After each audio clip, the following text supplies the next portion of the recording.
Mesdames et messieurs, bonjour, comment allez-vous? Quand j'ai commencé la salle, ma peur numéro 1, c'était les squats et les deadlifts. Et pour une bonne raison, ça fait vraiment super peur objectivement. Et en plus, avec tout ce que tu entends, les gens qui se blessent, les médecins et les kinés qui te disent de garder ta colonne droite et avec la technique parfaite, évidemment, t'as pas trop envie de t'y aventurer. Alors du coup, quand je suis arrivé à la salle, j'ai toujours eu super peur de les faire, et c'est seulement après quelques mois, avec des gens qui me guidaient, que j'ai commencé petit à petit à en faire, et petit à petit à m'habituer.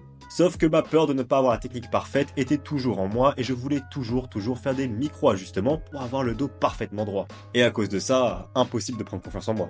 J'étais obsédé par chaque petit détail de positionnement de mes pieds, de positionnement de mon dos, de positionnement de mes genoux, je voulais que tout soit parfait, afin de ne pas me blesser. Et au final, évidemment, j'ai fini par me blesser un jour. Une douleur terrible dès que j'essayais de deadlift, je n'arrivais quasiment pas à me pencher et ça m'a pris énormément de temps, quasiment un an, à petit retrouver de la confiance avec le deadlift. C'est seulement en baissant le poids et en reprogressant et en partant depuis le début que j'ai réussi à revenir sur le deadlift et le squat.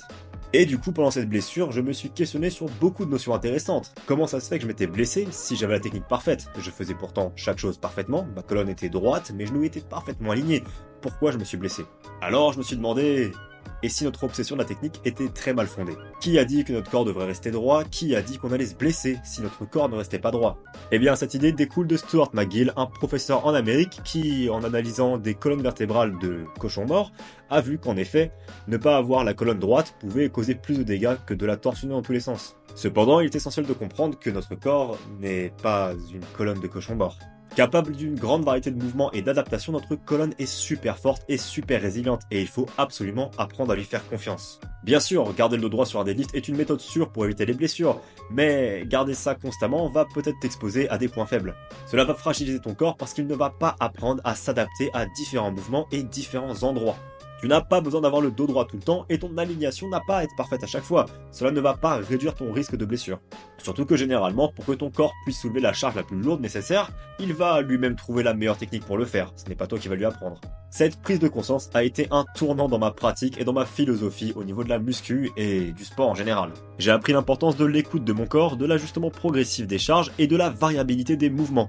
Plutôt que de me concentrer uniquement sur la rigidité de ma posture et mon alignation, j'ai commencé à accorder plus d'attention à la sensation à chaque mouvement et à la stabilité de ma base et à la fluidité de l'exécution. En bref, j'écoutais mon corps tout simplement, plutôt que de me baser sur des paramètres comme par exemple le dos qui est droit, alors qu'en fait notre dos n'est jamais réellement droit. Et du coup, en intégrant ces principes, non seulement ma peur pour le deadlift et le squat a diminué, mais j'ai pris confiance en moi, j'ai gagné en force et je ne me suis plus jamais blessé. Même si évidemment les blessures ne sont pas que dues à ce que tu fais à la salle, et ça j'en parlerai un autre jour.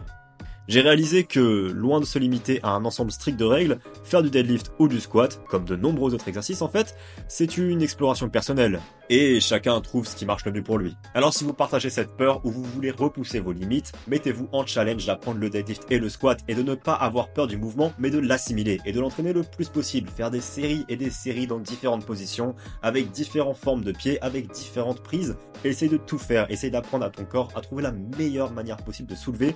Ce n'est pas en regardant 3000 tutoriels que tu vas comprendre et apprendre, c'est en pratiquant, c'est en essayant de nouvelles choses, en variant le poids, et bon, en mettant pas trop lourd pour ne pas te blesser avec une technique que tu ne maîtrises pas. Apprends à bouger dans toutes les amplitudes nécessaires, ton squat n'a pas à être parfait, tu n'as pas à avoir le dos droit constamment, ton corps peut s'adapter, et il sera plus fort en s'adaptant.